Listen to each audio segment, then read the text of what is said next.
స్థానాన్ని ఇంకొక అమ్మాయికి ఎలా ఇస్తావు సూరజ్? ఈ లోకంలో నాకంటే నేను ఇంతగా ఎవరు ప్రేమించరు. అలాంటప్పుడు ఇంకొక దాన్ని ఎలా నువ్వు పెళ్లి చేసుకుంటావు? ఎందుకు ఎందుకు ఎందుకు?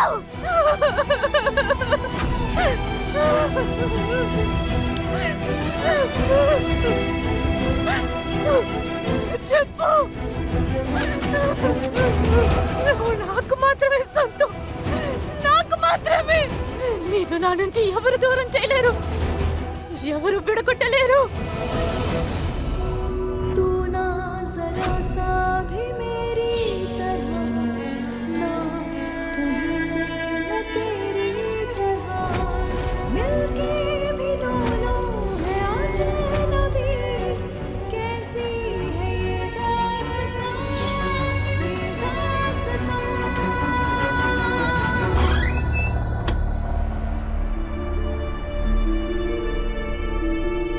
ఇంత నీచంగా నడుచుకుంటావా నువ్వు? ఒక అమ్మాయి అనుమతి లేకుండా తనని పెళ్లి చేసుకుని వస్తున్నావే, దానికి అర్థమేంటో తెలుసా నీకు? ముగ్గురు చెల్లెలకి అన్నమన్నది మర్చిపోయావా? సూరజ్, అది పెద్ద తప్పు. సూరజ్ నా జీవితంతో నువ్వు ఆడుకోకూడదు.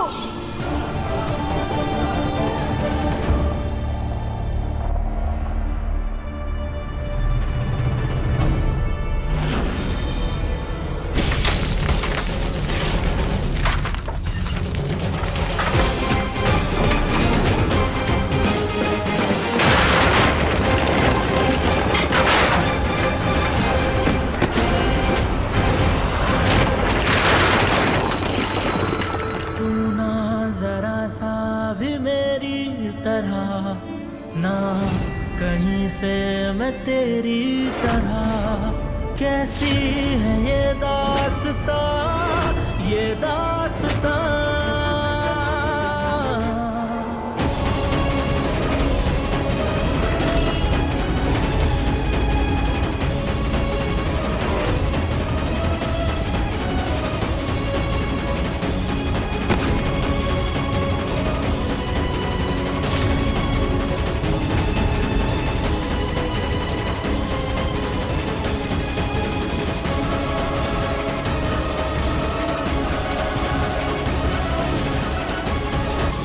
అన్నయ్య పాలు తీసుకుని లోపలికి వెళ్లారు.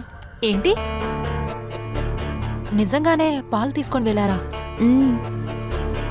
అయితే సన్యాసం వదిలేసి కాపురం మొదలు పెట్టాడా? అయితే మీ అన్ని ఇక్కడి నుంచి బ్రహ్మచారి కాదు.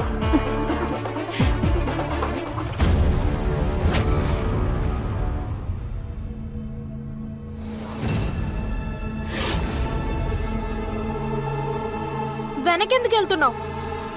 కపట బ్రహ్మచారి, నా జీవితం పాడు చేయడానికి వెలకట్టావు కదా.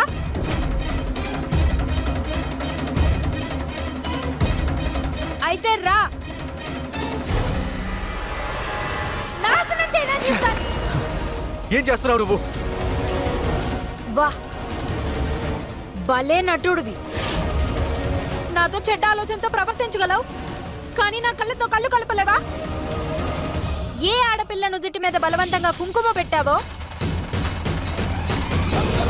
ఏ ఆడపిల్లతో బలవంతంగా 7 అడుగుల అగ్ని చుట్టావో, అదే ఆడపిల్లతో మొదటి రాత్రి చేసుకోవడానికి నీ బుద్ధెందుకు అంగీకరించదు? ఈ బ్రహ్మచారి వేషాలని తీసి అవతల పారేసి నీకు ఇష్టం వచ్చినట్టు నన్ను అనుభవించు. ఈషా ప్లీజ్, దయచేసి నా మాట విని నువ్వు ఈ పైటని వేసుకో. ఓహో, ఈ కపట బ్రహ్మచారి వెనకున్న ఇది ఇంకో అవతారమా? మా నాన్న నా నమ్మకంతో ఆడుకున్నాడు, నా జీవితం, నా సంతోషం, నా భవిష్యత్తుతో ఆడుకున్నాడు. నేను నీ విధిలో రాయబోయే దుఃఖం ఉంది కదా, నువ్వు ఆ దుఃఖం నుంచి ఎప్పటికీ బయటికి రాలేవు. ఇప్పుడు నేను నీ జీవితంతో ఆడుకుంటాను. ఇప్పుడు నీ మంతకి నా శరీరాన్ని నాశనం చేసే. రా రా రా.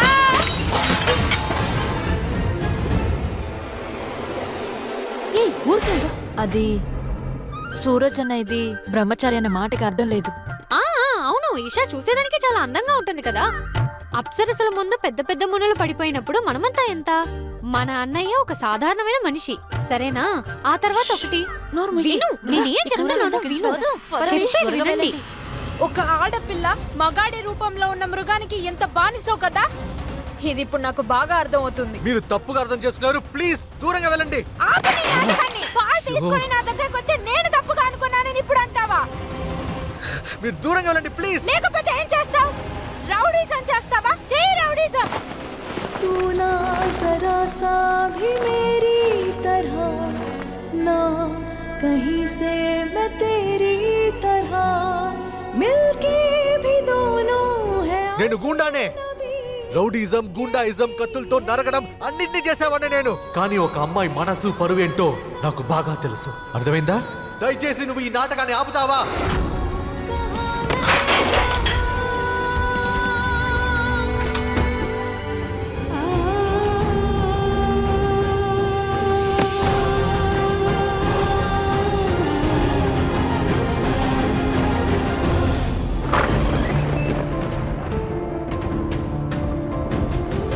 एक है जमीन, एक है आसमां, दोनों ही है, दोनों से जुदा. నా జీవితం పాడు చేయడానికి వెలకట్టావు కదా, నాశనం చేయి నా జీవితాన్ని. साथ साथ तू कहाँ मैं कहाँ, तू कहाँ मैं कहाँ, तू कहाँ मैं कहाँ.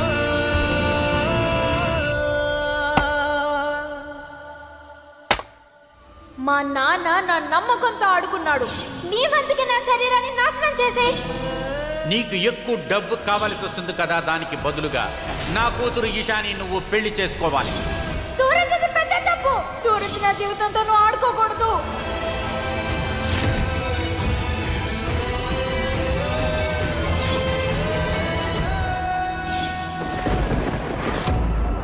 तू ना जरा सा भी मेरी నువ్వు ఇంకా ఎంత నీచంగా దిగజారుతావు? గులాబ్ సింగ్ కి బానిసగా ఉండి నువ్వు ఏ స్థితికి వచ్చావో తెలుసా? ఇకపై నువ్వు నాకు కొడుకువి కాదు, నా కూతుళ్ళకి అన్నవి కాదు. నువ్వు గూండావి మాత్రమే. జీవితాంతం గూండాగా ఉంటావు. చెప్పు, నీకు డబ్బు కావాలి కదా, వెంటనే నా కూతురు పెళ్లి చేసుకో. దానికి బదులుగా నువ్వు నా కూతురు ఈశాని పెళ్లి మా చేసుకోవాలి. నాన్న నా ఇకపై నమ్మకంతో నువ్వు నాకు ఆడుకున్నాడు. కొడుకువి కాదు, నీ నా వంతుకి నా కూతుళ్ళకి అన్నవి కాదు. శరీరాన్ని నాశనం చేయి. నువ్వు గూండావి మాత్రమే. జీవితాంతం గూండాగా ఉంటావు. तू कहाँ मैं कहाँ, तू कहाँ मैं कहाँ. చాలు ఆపు సూరజ్ బాబు.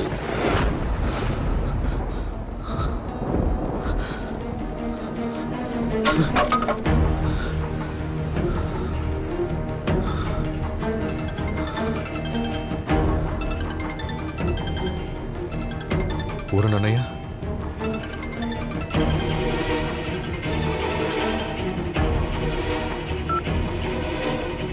చెప్పండి పూరనన్న.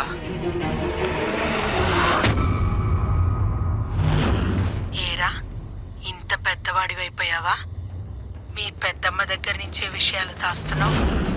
ఒకవేళ పెద్దమ్మకి ఈషా గురించి తెలిసిందా? అది పెద్దమ్మ, నేను మీ దగ్గర చెప్పదామని. ఓరి భగవంతుడా, దేవుడా, నాకంతా తెలిసిపోయిందిలే. నా ఆపరేషను, హాస్పిటల్ ఖర్చంతా నువ్వే భరించావు కదా.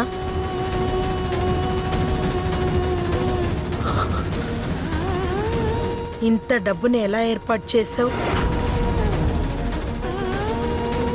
పెద్దమ్మ ఇప్పుడున్న పరిస్థితుల్లో ఈషా గురించి చెప్తే బాగుండదు. సరే,